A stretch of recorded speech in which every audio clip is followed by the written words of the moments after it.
While we often talk about puberty's effect on the body, what gets overlooked are the fascinating changes that happen in the brain.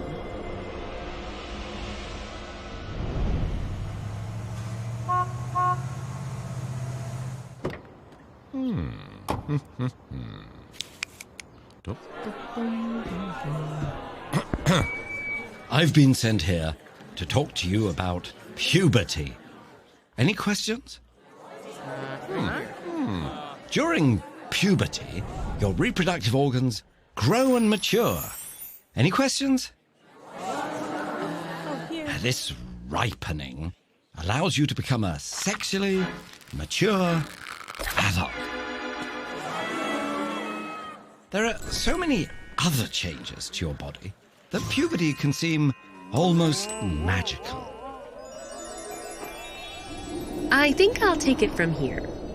Puberty, in fact, begins in the brain. At some point, usually between the ages of 9 and 14, puberty is triggered when a region known as the hypothalamus releases waves of a specialized hormone. As convenient as it would be to go to sleep a child and wake up an adult, this maturation is slow, and puberty lasts as long as 4 to 5 years.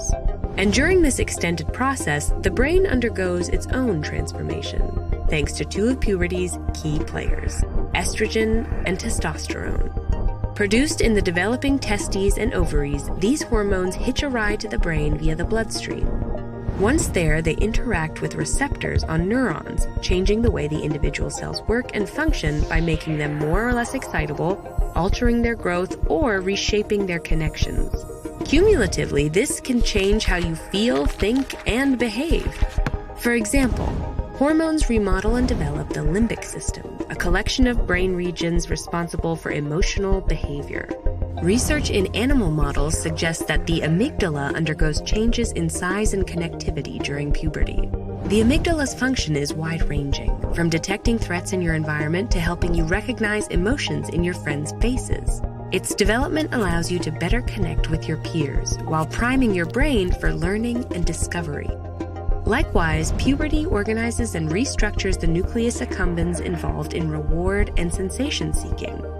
Activity in this dopamine hub is thought to drive the pleasurable sensations we feel when doing rewarding activities, like spending time with friends or having new experiences.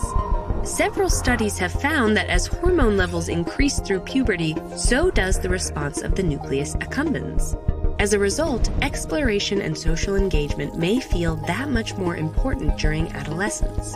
As these emotion and reward centers rapidly develop, their connections with higher cortical brain regions tend to do so on an extended timeline. These cortical regions, which help impose emotional regulation and impulse control, continue to grow well past puberty into your 20s. While teens are often unfairly stereotyped as rash or impulsive, research reveals a more complex story. Teens are just as capable as adults of making thoughtful decisions when given the time and space. It's only during high stress or in the heat of the moment that teens may find it more difficult to manage emotions. Further, this lengthy cortical development allows adolescent brains to remain adaptable as they learn and grow in new situations, form their identities, and build the skill sets needed for adulthood. For all we know about the effects of puberty on the brain, there remain many unanswered questions. What sets off the initial puberty signal in the brain?